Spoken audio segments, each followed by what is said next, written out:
Коронавирус АКШдагы шайлоо жана дүйнөнүн айрым бөлүктөрүндө чыккан чыр чатактарга байланыштуу соңку кезде туура эмес маалыматтар тараган учурлар болду. Ошолордун айрымдарын өз-өзүнчө карап көрсөк. Социалдык желеде коронавируска байланыштуу туура эмес кеңештер тарады. Жалган маалыматты негизинен айрым белгилүү инсандар менен саясатчылар таратып жатты. Гидроксихлорохин дарысы таасир берери талашсыз. Изилдөө көрсөткөндөй, алар туура эмес маалыматты айтканы үчүн жоопкерчиликке тартылбаганы менен, ошол тема боюнча алардын билдирүүлөрү 70%га жакын көрүүчүнү тарткан.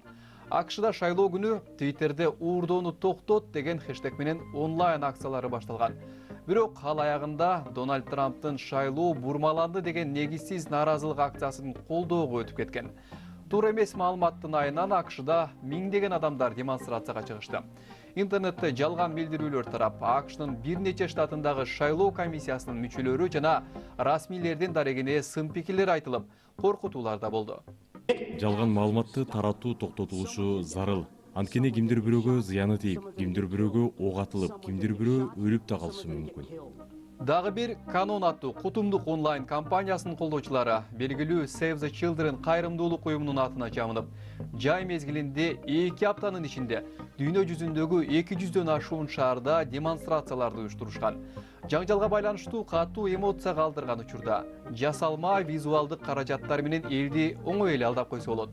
Кытай Индия чек арасында болгон кагылышуудан тартып, Тоолуу Карабахка байланыштуу Азербайжан менен Армениянын ортосундагы согушка чейинки окуяларды баяндаган бул сүрөттөр дүйнө жүзүнө кеңири тарап кеткен.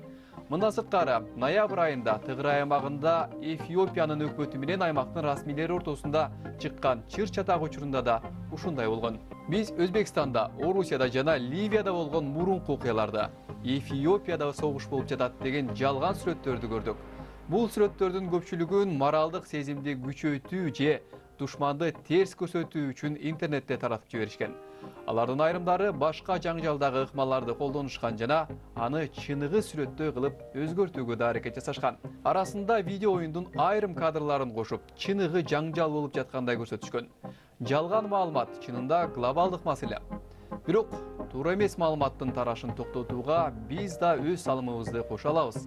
Ал үчүн бөлүшүүдөн мурда ар дайым ойлонуп иш кылыңыз.